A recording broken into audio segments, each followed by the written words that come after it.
right, my renowned fam, welcome back to the Renowned Leadership Podcast. I'm your host, Stephen Morris, and I am so happy to be with you on this beautiful July day. July is over, if you can believe that. I can't believe we're freaking halfway through 2024 already, man. Well, where does time go? I don't understand, Josh. Like, it just seems like it disappears and we never get it back. It's almost like time is our most valuable resource. So my host today is Mr. Josh Thomas. He is the founder and CEO of Factor One, but I'm going to let him introduce himself and introduce what he does because, I'll probably screw it all up. So take it away, Josh. Go ahead and tell us what you got going on, man. Thanks, Stephen. So just at a high level, so we have a little bit of context.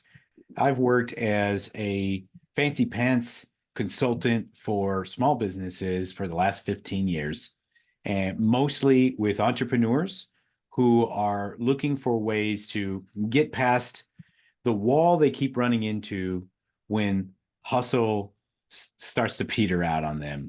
The hustle will take you really far. But at some point, you're going to need to start building some systems. And that's where I come in to help you build those systems, specifically sales systems. Because if you got a lot of problems that you're dealing with in your business right now, if I can inject you with cash and sales, you don't have any more problems, I promise you, or you have different problems at least. And so my job is to solve your cash problem, solve your sales problem, so that you can actually start building the systems that you need to build and grow your business and scale it beyond where you've ever been before. So my first question is, does your shirt really say "Body by Bacon" and have a picture of a pig? Oh yeah, it does, baby. Look at that. Yeah. I And if knew I we turn were sideways, you can see it. Yeah. I knew we were going to be best friends. And I was right. Did we just become best friends? We did. We can do karate in the garage now. I just cleaned out my garage, actually, so there's plenty of room to do karate. Plenty of room for activities. Um, horrible pop culture references. But that is one of my all-time favorite movies. So, but no, I love that shirt, man. That's a pretty awesome shirt because I love bacon. Anyway, back on topic. Before guests come on my show, they got to fill out this little form, and it asks just 3 topics that you like to talk about. And one of very specific topic that you put in caught my eye, and I absolutely love it. So that's where I want to start because, man, I say this all the time and I always get cross-eyed looks, but you typed in why everything is your fault and why that's actually a good thing. So I have a very strict belief, and that is, we can't control what the world does to us. All we can control is what our reaction is to the world. And when I say world, I mean people, nature, acts of God, if you believe in God, acts of universe, if you believe whatever you believe, just acts of anything outside our realm of control. However, what I can control is my reaction to it. And if I choose to react in a negative way, then that makes me a victim. If I make myself a victim, then I lose my power and I cannot win. It is impossible for me to win if I'm a victim. However, if I choose to accept accountability for whatever has happened, whatever my role was in this situation, then I can portray myself as the victor. And then obviously victory is in the name of Victor. So where do we align with your thoughts on why everything is your fault? Here's the thing. I have learned just a long time ago, and I lived by a mantra. Everything in your life that happens is your own damn fault. And I've heard variations of that from psychologists and counselors, from fitness gurus, from motivational speakers. But here's where it really starts to resonate. I actually had a conversation one time because the immediate defense is victims, legitimate victims of things that are completely out of their control. And so the first defense that comes up, and if I look at you in the eye and I say, everything in life that's ever happened to you in your life is your damn fault, then the first response that I usually get to that is, what if you were sexually molested as a child? That can't possibly be your fault, And I'm like, you know what? You're right. it's not your fault. And I sat and I walked with that for a while. And then I interviewed someone who shared a story about him being sexually molested as a child. And fortunately I knew the guy. And so I felt comfortable broaching this subject. It was a very sensitive, he was being very vulnerable. And I told him, I said, I'm sorry, I have to ask this question. And I said, I've always lived by this mantra that everything in your life is your fault. And the first line of defense is always, well, what if you were molested as a child? And I have to ask you, what are your thoughts on this? And he shared some things with me that aligned very closely with what I believed, but I think his words were stronger than mine because he was better positioned to answer the question. And what he said was, as a child, you lack agency. You lack your own personal agency. You're not necessarily responsible or capable of making your own decisions in some situations. Yes, obviously in some, but not in all. And so what he said was, you can't really take responsibility of things that happen as a child. But there's a line that you can cross, that once you become your own agent, because once you become responsible for your own actions, now it's not so much about fault. The point of it is not to say it's your fault. The point of it is to say it's your responsibility. Because if I take something on as my responsibility, just like you were saying earlier, Stephen, I own my reaction to the situation. I own how I handle myself moving forward. If I'm walking down the street and I get shot in the chest 3 times, that's my fault. I was there. I could not have possibly stopped that from happening. But what I can do now is I can own it. I can take responsibility for it. And I have a choice. That choice could be to sit in a wheelchair and live the rest of my life on disability and be a victim. Or I could stand up and go and find my place and leverage my skills and all of my experience and make something of myself. I have that choice. What happened to me is my responsibility more than anything else.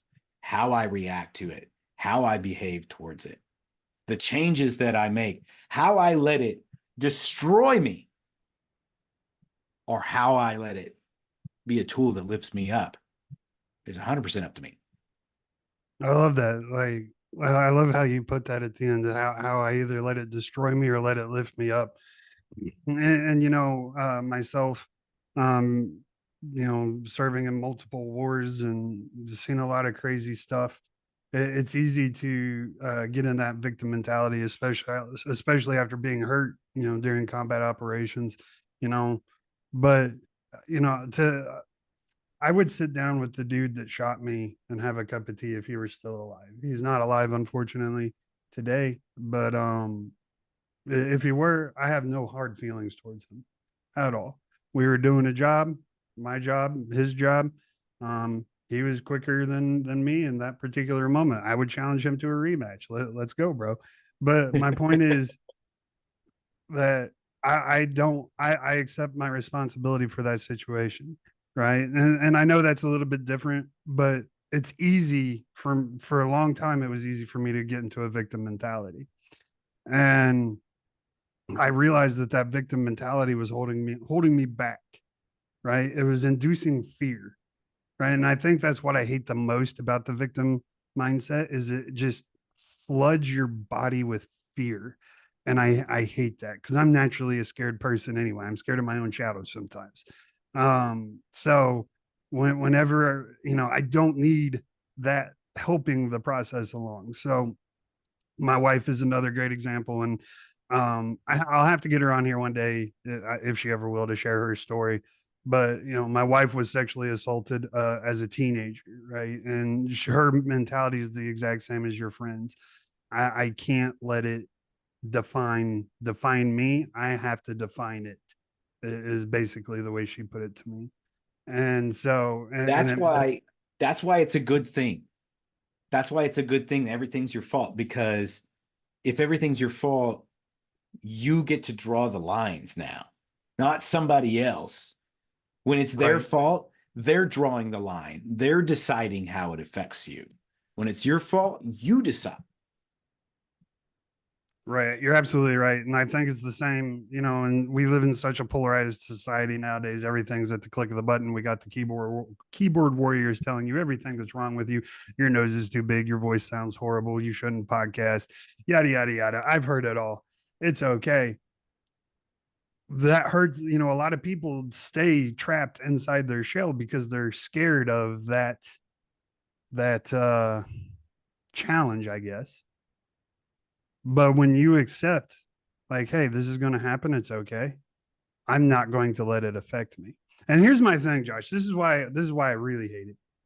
I guess now that we're getting down to the nitty gritty, because it holds you back. It stops you. Like, how many people out there have great messages, great ideas, would be great biz or entrepreneurs, but because they're so scared of whatever trauma has gone on in their life that's holding them back, they can't break out of that shell and pursue what is really going on. And yeah, you're absolutely right. Like, I agree with you. The trauma that is, like, now I get to define who I am, and I do not give anyone else the power to do so. And really, if you want to take a look one step beyond that, sometimes the real problem that creates is not necessarily I'm a victim, but the impact of being a victim is you may not really love yourself. And if you don't love yourself, how the hell else is anybody going to love you? And that's the real issue here that I struggled with for so long, which was we have these coping mechanisms that we put in place to protect us from whatever invisible boogeyman that we decide exists. And one of them for me was I hated being alone. And I spent years, decades, Stephen, avoiding being alone and thinking I put the blame on somebody else. My mom had to work all the time when I was a kid. And so I spent a lot of time, and I would get out home from school and I'd be alone for hours at a time. I hate this. I blame my mom for that. And you know what I realized later, man, and way, way later, like 20 years later, it wasn't my mom's fault. You know whose fault it was, Stephen? You know who it was? Yours? It was my fault. And what it really was is I didn't love myself. And whenever you don't really like somebody, you tend to kind of avoid being around them as much as possible. And so how do you avoid being around yourself? You surround yourself with somebody else. Doesn't matter if they're toxic. It's a distraction from having to spend time with this person that you hate. And that's That when I is had to, such a good point. yeah, and I realized, man, failed relationship after failed relationship, building up these big circles of friends, and then they delete themselves, doing it again, and it happens again. It's me. That's when I had to sit with myself. I'm like, I hate you. Why do I hate you? And I had to sit with it. And it's not like the answer came really quickly or anything. It just, over time, I just started realizing if I'm ever going to get out of this cycle, I have to start loving myself. So let's start with spending time alone and getting to know me. And what am I willing to accept? And what am I not willing to accept? Who am I willing to tolerate? And where do I draw the line when somebody starts acting up? And I'm like, no, I'm out. I don't care how cute you are. Yeah, man, I feel you. And how many people do you think actually take that time to just spend time alone and figure out who they are? it's very, very uncomfortable. It And is. I have met people who have done it, and they're different. And for the longest time, I didn't get them. I thought, like, what's your problem? And I really struggled with those people because I wasn't there. I couldn't see, like, why would you isolate yourself like that? Until I realized, like, oh, it's because you put yourself first. You got to be selfish about that, man. Like, and nobody on this planet, not even your mom, cares about you as much as you do. And if you don't care about you, you're screwed. Yeah. Oh, I agree, but I don't think it's selfish. I disagree with that. I think, um, you know, in the army, you see in the movies, right? Somebody gets shot, and then somebody runs out in a hail of bullets to grab the person that got shot and rush them to safety and save their life. We're taught not to do that, because if somebody goes down and you run out to go get them, there are very good chances you're going to go down right next to them, and Hmm. you can't help somebody if you're dead. Right. So the best thing you can do is stay in the fight, secure the area, and then, when you have a semi-safe environment, that's when you can go help. Otherwise, you're just getting more and more people killed. It's just compounding the problem. So I don't see it as selfish at all, because you're no good to anybody if your mindset sucks. Hmm. If you hate yourself and your mindset sucks, you're no use to anybody. So you got to take the time to go really reflect, to figure out who you are. And this is something that I did. My company did a study. We just asked 100 people, just 100 random people, what their purpose was. Just, what's your purpose in anything, in business, life, family, purpose. What's your purpose? Only 3 people actually gave me a good answer.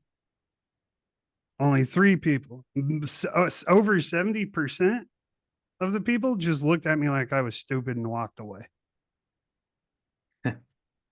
Like, like that blows my mind.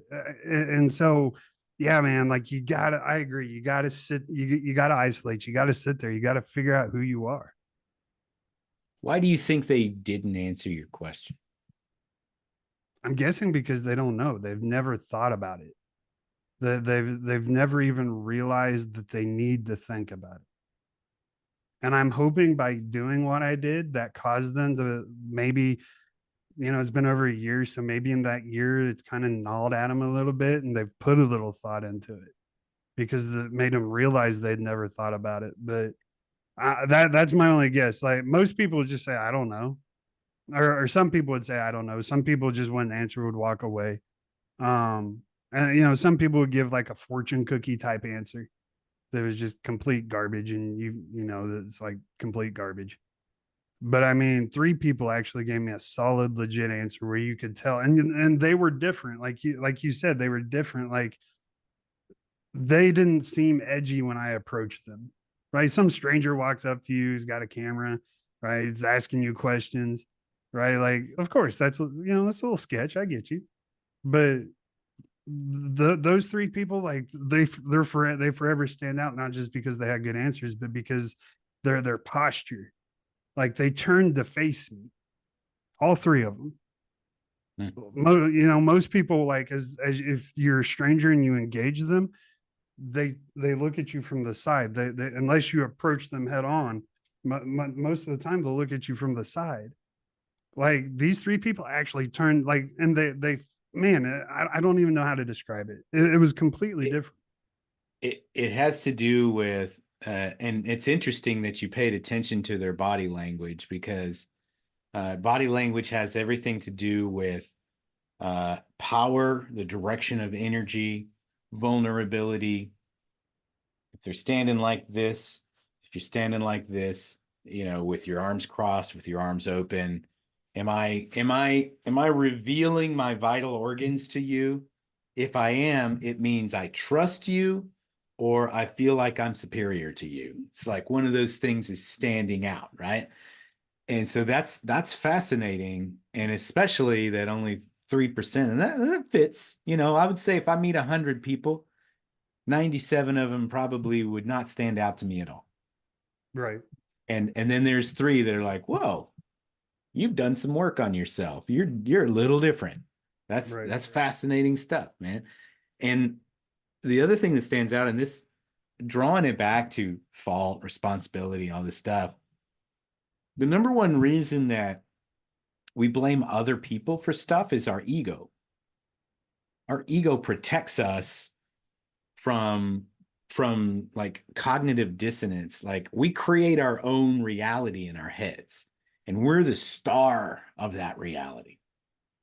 And when somebody comes in and says, you broke this, you broke something in your own reality, our ego comes in and is like, nah, man, that wasn't you. That was somebody else. You're perfect. And so now a stranger comes up to you and says, what's your purpose? And the first reaction is, shit, I don't have a purpose. I don't know what it is.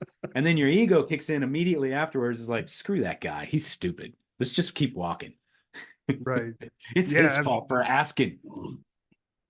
That's a really good breakdown. Yeah, I like it. And I don't think so much, because I realized after that, like I'll do the same thing. If you come up and talk to me, I will always turn to face you. And I think for me, it's not that I trust you. It's not that I necessarily think I'm superior to you. It's that I'm not intimidated by you. There you go. Yeah, It's that's a good kind of middle ground. Yeah. it's yeah. And I mean, obviously, if I think I can take you in a fight or whatever, whatever. But again, it goes back to not being, I will not be intimidated by people. I just won't do it. I will not. Anytime I feel that, it's like, nope, get out of me. Yeah. Like, I'm going to be okay. Yeah. And you got to talk to yourself, man. And I know it's weird, but like, I talk to myself all the time. It's like, no, Steven, you're okay. You're going to be okay, bro. Yeah, and you have like the golden ticket of not being intimidated by anyone, because like all you have to do is say, well, this guy's probably not going to shoot me in the chest. You know, like that's the ultimate fear eliminator. Like, what's the worst that could happen? You know, I'm probably not going to get shot again. You know, there's not a 0% chance that I'll get shot, but it's very low. Well, and even like, I'm not really scared to get shot anymore because I already know what it feels like. So, Yeah, right. it is what it is. Already experienced and survived it once. I'll be okay. But Yeah. so anyway, no, that's a great thing. And I want to use that as a diving board, because one of the other things you like to talk about is indicators for success. And you've worked with 5,000 plus entrepreneurs, and you've kind of, I guess, narrowed down key indicators that they're either going to be successful or not. Obviously it's probably, I'm sure you don't put like 100% guarantee behind it, but what are some of these indicators that you talk about? I want to break this down really simply, and it comes down to this: successful people, entrepreneurs, employees, dads, whatever it is, successful people pretty much do the same things over and over and over again. Unsuccessful people pretty much do the same things over and over and over again. What you do matters. If you're doing what doesn't work, you will not be successful. If you're doing what works, you will be successful. Now, here's the thing. It's not a mystery. There have been successful entrepreneurs before you. There have been successful podcast hosts and guests before you. There have been successful dads before you. There have been successful middle managers and CEOs and moms and kids, everything in between before you. The roadmap of what works is already laid out. If you're not doing the things that you know work, it's either because you don't know what works, or you are just convinced that you're unsuccessful.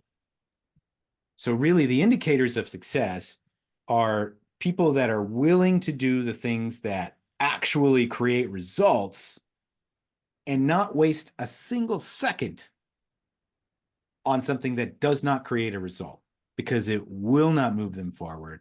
It does not serve them, and it's only a distraction. And so understanding very simply what is going to achieve the result that I'm after is one of the key indicators of success. When you watch somebody that's successful and you watch what they do, everything that they do has a purpose. What's your purpose? Well, my purpose of going this way is I've got to get to my office so that I can sit down and I can make my calls from 9 to 11, because I know when I make calls from 9 to 11, I make money. And my purpose for going in the afternoon and spending an hour meditating is because when I give myself that hour to recenter myself and decompress, I kick ass in the afternoon and I make money. And I stop working at 5. My purpose for stopping working at 5 is because work is not my life. I live for my family, and I've got to go and spend time with my wife and kids, because when I do that, I feel complete. That's my purpose, and like, they're doing the things that work because they've studied what works. If you're busy all the time, oh man, I wish I could get to this. I'm just so busy. Just understand the word busy is just an enabler. It's a euphemism for you being unfocused. Because if you're so busy, why aren't you getting the results that you want? What are you busy doing if you're not where you want?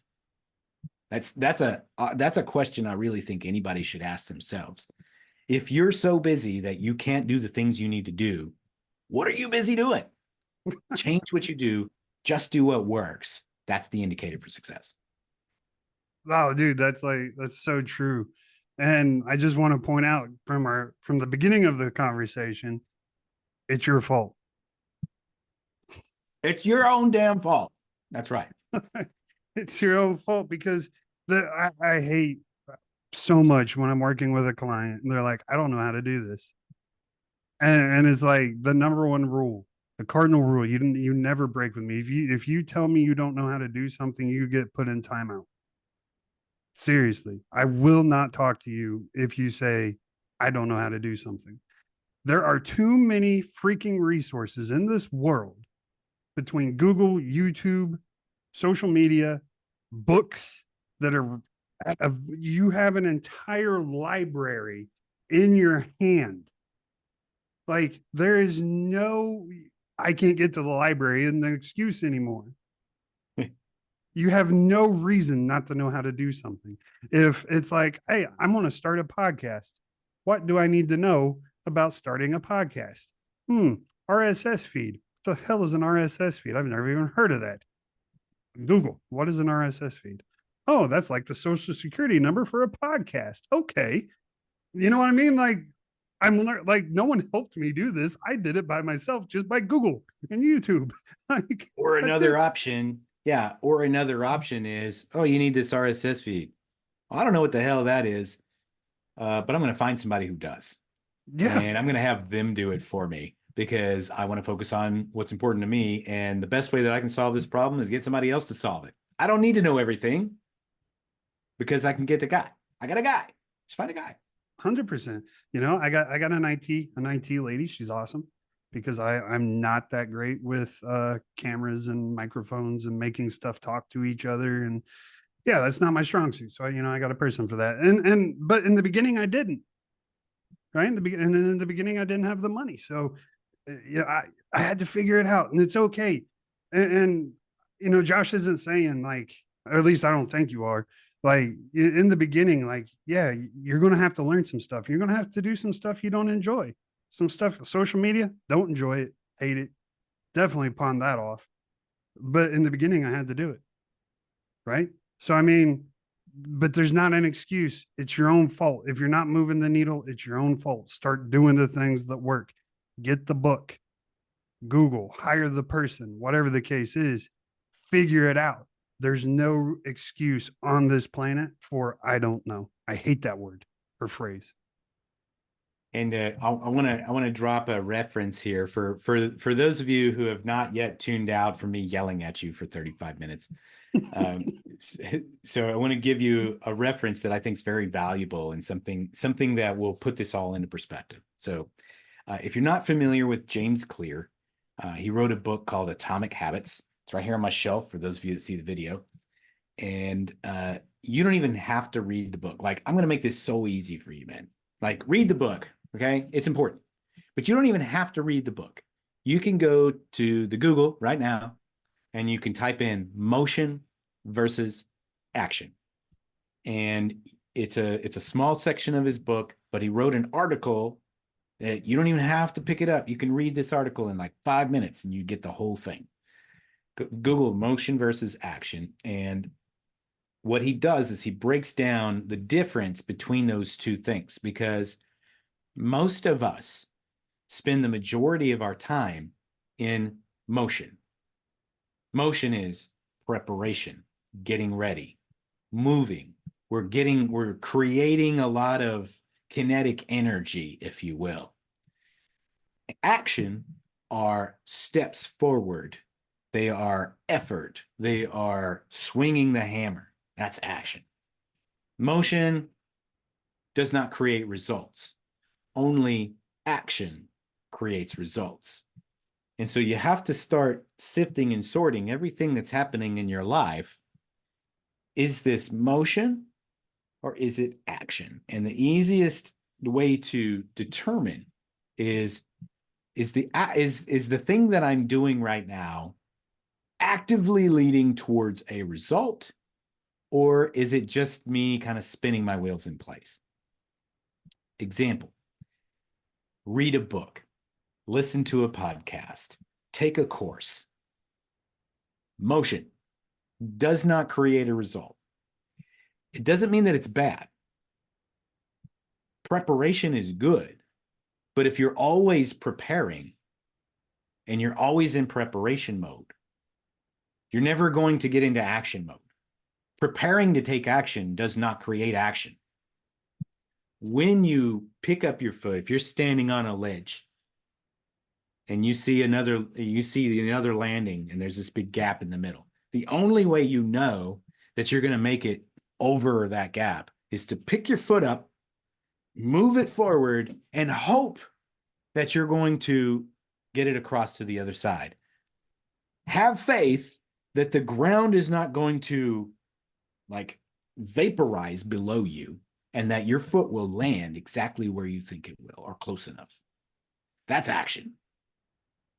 Action creates risk and exposure, and our brains are wired to reduce and eliminate risk and exposure. So we don't like taking action. We like motion. We like getting certainty, and we like preparing and getting ready because that makes us feel comfortable and protected.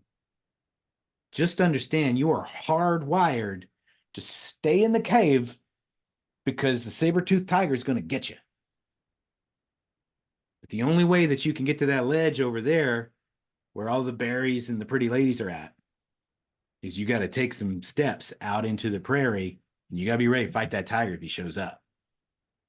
Absolutely. And my first of all, love that book, by the way. I've read it multiple times. It's definitely on my or my top 10 read list. The Atomic Habits by James Clear. You got to read that book. My solution, because I realized that very early on. First time I got shot at, actually, for real, I froze. Just panicked with fear. I didn't know what to do. I just stood there. Thank God I had a genius, brave sergeant to snatch me up, drag me to cover, and yell at me in a very profane way. But I promised myself I'd never let that happen to me again. So what I do is I'll take action, and then when I realize, like, oh crap, I've created this podcast, but I don't know what to do with it. That's whenever I start the motion to facilitate my action, because And that's exactly how I did this. I just started recording podcasts, and then I realized like I don't know how to put this out to the world. Hmm. So then it's like, okay, well, let me go figure that out. And that's what I do because I know, because I was scared of doing the podcast. I didn't want to do it. It's one of my favorite things to do now. But my coaches were pushing me like, Steven, you need to start a podcast. You got a great story. You speak very well, yada, yada, yada. You need to do a podcast. And so it's like, man, I'm scared to do that. So it's like, I know if I start researching it, I am going to just stay in that research loop, and I will never start my podcast because I need to take one more course. I need to read one more book. I need to, listen to one more podcast about making a podcast. So to defeat that, I made the podcast and Mm. then I did the research. Yep.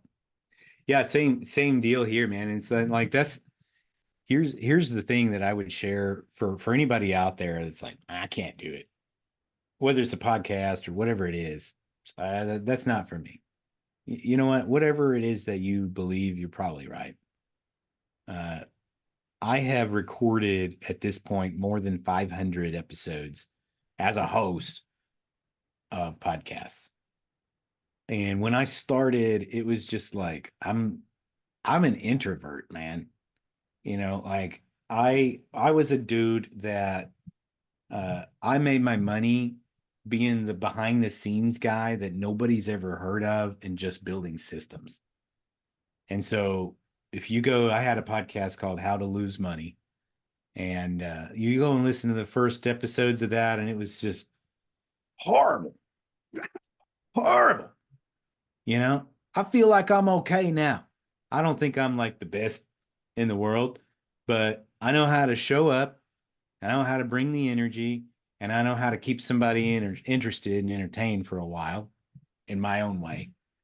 But I don't know that because I'm naturally talented. I know that because I just went in and like just did the reps, man. Like you'll get there. You do anything for 10,000 hours and you're a pro. It doesn't even matter how good you are. It doesn't even matter if you goof off half the time. You'll be pretty dang good at it if you do it long enough.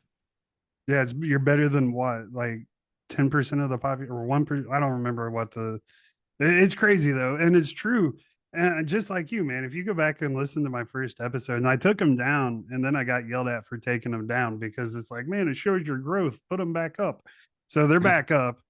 But I took them down because it was embarrassing. Like I went back and listened to it. I'm like, oh my God. Like I've come so far. And I'm not near the level or as many as you are. But you're absolutely right. And I know I'm no Joe Rogan or Dave Ramsey or any of these people out here that have those monstrous followings. I get it. But they all had to start someplace too, right? Dave Ramsey, Joe Rogan, Alex Hermosi, all these guys that have this amazing following started with no one. Just like you, right? And am I saying you're going to be the next Alex Hermosi? No. There's probably only a few of those in our lifetime. But on your journey to that next level, you're going to be a hell of a lot better and happier than you are right now. You just got to take that step in whatever it is. Now, I'm not saying everyone is an entrepreneur, everyone's a podcaster. That's not what I'm saying. But I'm saying there's everyone has that thing that they're not doing that they wish they could do. You should definitely go do that thing. Yeah, that's right. Well said. Thank you. I've got like 60 episodes under my belt so far. Crushing, man. Crushing. But and if podcasting is your thing, best advice to you, just flip out your iPhone, hit record, start talking, and do it 7 times for an hour. Once you get past 7, the statistics show for podcasters that get past 7 episodes, you're good to go. And you're in it for the long haul. Most podcasters stop podcasting between 5 and 6 episodes. Did you know that? I had heard that. That's right. Yeah. So I mean, just record seven, right? Block out a Saturday, 7 hours, boom, you're done, and you're already in that top 10%. So um so man, this hour has flown by, bro. Um the last thing I want to cover real quick is your number one topic, that you say that you like to talk about, is the enemy of growth.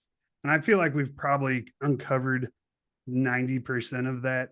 But the other caveat to that is that how to slay it.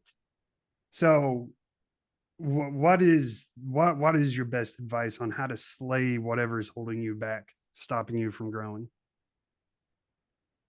It's a great setup because the real enemy of growth, when you strip away any kind of nuance or branding or trying to be cutesy or original or anything like that, it all comes down to, are you taking action that is meaningful towards your goals or not? And if you want to go even one layer deeper than that, do you even have goals? Do you even know what you want? Let's start there. Stephen, if I rolled up to your house, now I have a feeling I know how you'd answer this, but if I rolled up to your house and I was like, Stephen, get in the car, we're going on a road trip, what's the first question you would ask me? Where are we going? Where are Man, we you're going? stealing you're stealing my thing. Like, you're straight up stealing my thing now, because I use the exact same freaking analogy. There you go. So you know, where are we going? And if I say, I don't know, I haven't really thought about it, I figure we just drive around. Now, what I've kind of picked up about you is you more than likely you'd be like, all right, what's the worst that could happen? But most people would probably be like, I ain't getting in the car with you, man. That sounds weird. And so if you wouldn't get in the car with somebody that's just like, hey, let's take a road trip, I don't know where we're going, why would anybody get in and ride through life with you if you don't know where you're going? So I would start there. What do you want and where are you going? The enemy of progress fundamentally is lack of action, but the real enemy of progress is the fact that you can't define what progress even is. There's no destination. If you don't have a destination, you can't make progress. And so how to slay it? Create a destination. Know where you're going. There's a Chilean poet. I'm going to whip this out, and I'm going to say the English translation. I'm not going to say it in Spanish. And the guy says, utopia is on the horizon. I walk 2 paces towards it, and it retreats 2 paces. I walk 2 paces more, and it's even 10 paces further away. So what purpose does utopia serve? Just that. It serves us to walk the path. And I was presented that, and it sounds way more poetic in Spanish, right? But I was presented that little phrase one day years ago, and it just like, I wanted to cry,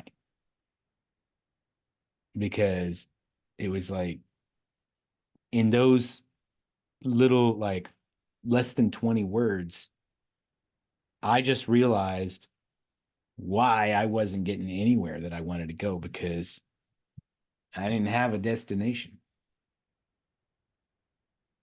It doesn't matter that you get to the destination. It matters that you have one so that you can draw a map and walk the path towards it. Maybe you never get there. It doesn't matter. But if you don't have somewhere to go, you're stuck. You're lost. At least if you have somewhere to go, your life has a direction, a literal direction. Go that way. That's where you need to go, that way. Your job is to define that way. That's how you're going to slay inaction. That's how you're going to change your situation. It's not motivational speeches, Mm. it's action. But you can't Man, take action unless you know where you're going. I need to copyright my stuff, man, because you just straight up stole it from me. I'm kidding. But literally, it sounds like I'm listening to myself. You pretty much, in different words, said everything that I say. You're talking about goals. Well, here are my goals. I keep them right next to me at all times, written out in 10-year increments. My purpose is written in there. My why is written in there. And I love that poem, I guess. Not really a poem, the saying, I guess. Um, because you're absolutely right. And the way I define it is, your purpose and your why are your starting point and your destination. You have to know those two, because in order to get a GPS to work, it has to know where you are and it has to know where you're going. And if I ask you to drive my car from LA to New York, the first thing you're going to do is plug in New York in the GPS, and it's going to say, do you want to start from your current location? You're going to say, yes, I want to start from LA.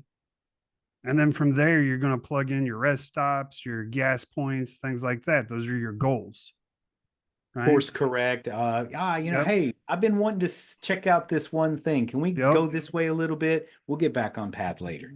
Boom. And the what I don't understand is, when you ask somebody that question, like if you want to go, if I ask you to take my car from LA to New York and you agree to, what's the first thing you would do? Oh, I'd plug it in my GPS. Then why don't you live your life that way? The most important thing, and like I said at the very beginning, is time is our most valuable resource, right? And we waste all of it just driving around, going no general direction. Why don't we live with purpose and intent to get to where we want to go? Because we don't know where we want to go, right? We're sold this idea of success. What is success? Josh, what does success mean to you? When you've achieved success, what will success be? I'm not sure I can answer that question as well as you could. Is that the point? Because I don't know if I have a good answer to that. I'm sure you do. You're just not thinking of it because you're trying to think of what I want you to say. But I'm sure you could, because What does I get success look like? It's interesting. A lot of times when I open my mouth, I don't really know how the sentence is going to end. And that's worked really well for me. And so I like to just kind of talk until the answer comes to me a little bit. But if I were to define success, I think that it really comes down to going back to the quote I mentioned, Eduardo Galeano, by the way, if you guys want to look it up. It has to do with have I done everything in my power to become the person who can achieve this goal? Hal Elrod in the Miracle Equation talks about that. And he says, it doesn't matter if you cross the finish line, and it doesn't matter how long it takes. It matters that you do everything possible to become the type of person who could achieve this goal. And if you do that, your results are just a matter of time and effort. I would say okay. if I had to define success on the spot, that's how I would define it. Have you become the type of person that can accomplish the thing that you want to accomplish? If so, that's a success. Perfect. My definition of a success is, have I become the person that is able to bless people with money? Um, I don't remember who said it, but someone said, for those people that say money can't buy happiness, then they've never given away $1 million. Yeah. And I've Um, tried broke, and that doesn't work either. right, right. So, like I want to be that person. I want to be that person that can just bless people. I can see a cause that I'm like, oh man, that's great, and I just bless it with money. I just throw, here, take this, go do amazing things, because I can't do those amazing things on my own. Right? That's the person. I want to be the person that can buy my dad his dream car. I want to be the person that can provide that changes my family tree for generations. That's, have I become that person? That is my definition of success. The problem is, the reason I brought this up, Josh, is because if you ask most people, it's money, but with no reason behind the money. Right. So that's the difference. Is I have an actual, I want it so I can give it away. Right. I don't care. I drive a Jeep that I bought in 2000. That's my car. Can I buy a new one? Yeah. Do I want to? Not really. I like my Jeep. It runs. I don't need to. Is it sexy? Not really. Will I buy something better one day? But right now, not a priority. It doesn't matter to me. Um, People are going to find success as money, houses, boats, cars, things like, things that bring no value to their lives, really. That would be interesting though. Like, how would you define success? A boat. I want to talk to that guy. But I mean, what's success to you? It's a boat. Just look at Instagram and TikTok, and Yeah. that's what you see. Right. So that's the narrative. That's what we're sold.